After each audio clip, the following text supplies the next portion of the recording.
అందరికీ నమస్కారం. IYR talks మొదలుపెట్టి ఎఫెక్టివ్గా పోస్టింగ్స్ మొదలుపెట్టి ఒక సంవత్సర కాలం అయింది. ఈ సంవత్సర కాలంలో సబ్స్క్రైబర్స్ బేసు 3,000 నుంచి 33,000 దాకా పెరిగింది. ఐవైఆర్ టాక్స్ను ఆదరిస్తున్న మీ అందరికీ నా ధన్యవాదాలు. భవిష్యత్తులో కూడా ఇదే రకంగా ఐవైఆర్ టాక్స్ని మీరు ఆదరిస్తారని ఆశిస్తూ ఉన్నాను. Thank you.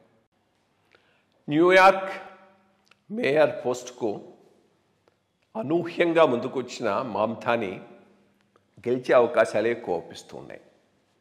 ఒక రకంగా పాపులిజం వేవ్ మీద రాజకీయాలు చేస్తే రిజల్ట్ వస్తుంది అనే దానికి మామ్థాని ఒక ఎగ్జాంపుల్గా నిలిచిపోయేటట్టున్నాడు. మనం చాలా వరకు ఇటువంటి రాజకీయాలు భారతదేశంలో చూసాం. ఫ్రీ బస్ రైడు, ఉచితంగా అది ఇస్తాం, ఉచితంగా ఇది ఇస్తాం, ఉచితంగా అది ఇస్తాం అనేటటువంటి రాజకీయ నాయకులు ఎక్కువ అపీల్ ప్రజలకు చేసి రాజకీయాల్లో లబ్ధి పొందటం అనేది సర్వసాధారణం. ఇక్కడ అన్ని రకాల పార్టీలు చేస్తున్నటువంటి, జగన్ చేసింది అటువంటి అజెండాయే, ఈరోజు చంద్రబాబు నాయుడు గారు చేస్తూ ఉన్నటువంటి అటువంటి అజెండాయే, బీహార్లో జరుగుతున్నది అదే అజెండా. బట్ న్యూయార్క్లో కూడా ఇదే అజెండా సక్సెస్ అవ్వటం అనేటటువంటిది కొంచెం ఆశ్చర్యకరంగా ఉంది.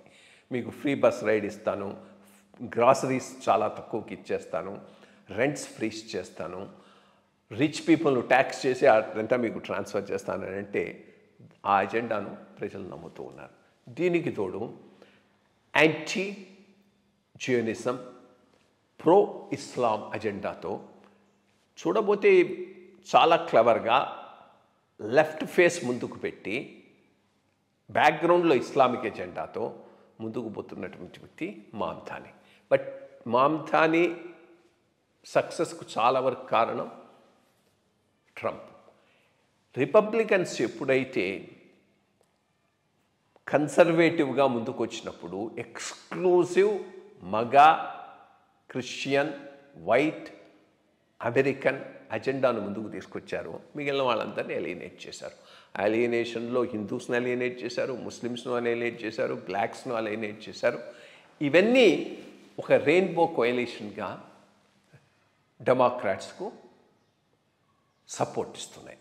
ఆ సపోర్ట్ను బేస్ చేసుకొని left side extreme left, extreme Islam కాంబినేషన్లో ముందుకు వచ్చినటువంటి వాడు మామ్థాని. ఇది అమెరికాకు మేలు చేస్తుందా చెయ్యదా అనేది భవిష్యత్తు మీద ఆధారపడి ఉంది. ఇది రిపబ్లికన్స్ ఎంత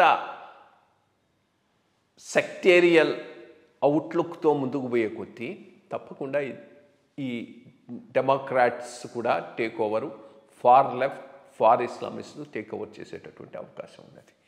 బట్ ఈ అజెండా ఎంతవరకు అమెరికాకు మేలు చేస్తుంది, ఇన్ బిట్వీన్ ఇండియన్స్ ఎక్కడ, where do they stand?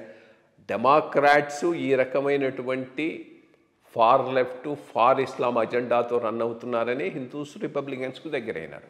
But Republicans broad base చేసుకోకుండా వాళ్ళ అజెండాను చాలా నేరో, క్రిస్టియన్, వైట్, అమెరికన్ అజెండాతో ముందుకు పోతూ హిందువులు నెట్టేశారు. So Hindus Indians more specially ఇప్పుడు ఛాయిస్ పెద్దగా ఉన్నట్లేదు. ఈ ఎంత ఫార్ ఇస్లామిక్ ఎక్స్ట్రీమిస్ట్ అజెండాతో ఉన్నా కానీ ఆ డెమోక్రాట్సే బెటర్ దాన్ రిపబ్లికన్స్ అని అనిపిస్తున్నారు.